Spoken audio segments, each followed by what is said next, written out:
السلام علیکم ورحمۃ اللہ وبرکاتہ۔ میرے پیارے دوستو، آپ کا کیا حال ہے؟ میں امید کرتا ہوں کہ سب دوست احباب خیر و عافیت سے ہوں گے۔ تو آج میں بڑی ہی زبردست دعا لے کے آیا ہوں، بے قرار لوگوں کے لیے زبردست یہ دعا ہے۔ یہ وہ دعا ہے جو نبی کریم صلی اللہ علیہ وآلہ وسلم جب بے قرار ہوتے، کسی وجہ سے کوئی بے قراری نبی علیہ السلام کو ہوتی، اور نبی پاک صلی اللہ علیہ وآلہ وسلم اپنے جسم میں بے چینی، بے سکونی یا بے قراری محسوس کرتے، تو نبی پاک صلی اللہ علیہ وآلہ وسلم یہ دعا پڑھا کرتے تھے۔ تو ہمارے اندر بھی نبی علیہ السلام سے زیادہ بے قراریاں ہیں، بے چینیاں ہیں، بے سکونیاں ہیں، تو ہمیں چاہیے کہ ہم بھی یہ دعا کو یاد کریں، اپنے بچوں کو بھی یاد کروائیں، تاکہ ہمارے زندگی میں اور ہمارے بچوں کی زندگی میں جب بھی کوئی بے قراری آئے تو ہم اپنی بے قراری کا بہترین طریقے سے علاج کر سکیں۔ تو نبی پاک صلی اللہ علیہ وآلہ وسلم اس دعا سے بے قراری کا علاج کرتے تھے، تو ہمیں بھی اس دعا کے ذریعے بے قراری کا علاج کرنا چاہیے۔ تو باقی باتیں تو ہوتی رہیں گی ہماری، میں آپ کو سب سے پہلے وہ دعا بتا دیتا ہوں بما ترجمہ جو اللہ کے نبی بے قراری کے وقت دعا پڑھا کرتے تھے۔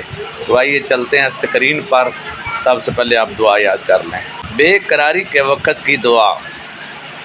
حضرت انس رضی اللہ تعالی عنہ سے روایت ہے، رسول اللہ صلی اللہ علیہ وآلہ وسلم جب کسی وجہ سے بے قرار ہوتے تو یہ دعا پڑھتے، یا حیو یا قیوم برحمتک استغیث، اے زندہ، اے تھامنے والے، میں آپ کی رحمت کا امیدوار ہوں۔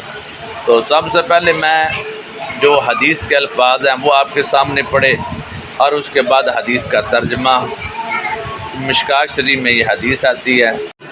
تو میرے پیارے دوستو، آپ نے دیکھا ہوگا کہ اکثر لوگ جب ان کو نیند نہیں آتی وہ انجیکشن بعض دفعہ استعمال کرتے ہیں، وہ سونے کی گولیاں استعمال کرتے ہیں۔ تو انشاءاللہ آپ انجیکشن اور گولیاں وغیرہ یہ سب بھول جائیں گے، نبی علیہ السلام کی زبان مبارک پہ یقین کرتے ہوئے اس کام کو کریں انشاءاللہ۔ آپ گولیاں اور انجیکشن وغیرہ بھول جائیں گے، اور انشاءاللہ اگر آپ یقین کامل سے یہ وظیفہ کرتے ہیں تو انشاءاللہ آپ کی زندگی میں قرار، سکون، چین، یہ سب چیزیں آپ کو ملیں گی۔ تو آپ اس کو استعمال کریں انشاءاللہ، اور اس کو اپنا ورد بنا لیں۔ جب بھی کوئی پریشانی، کوئی بھی آپ کے زندگی میں مشکل گھڑی آئے، یا حی یا قیوم برحمتک استغیث کو پڑھتے رہیں۔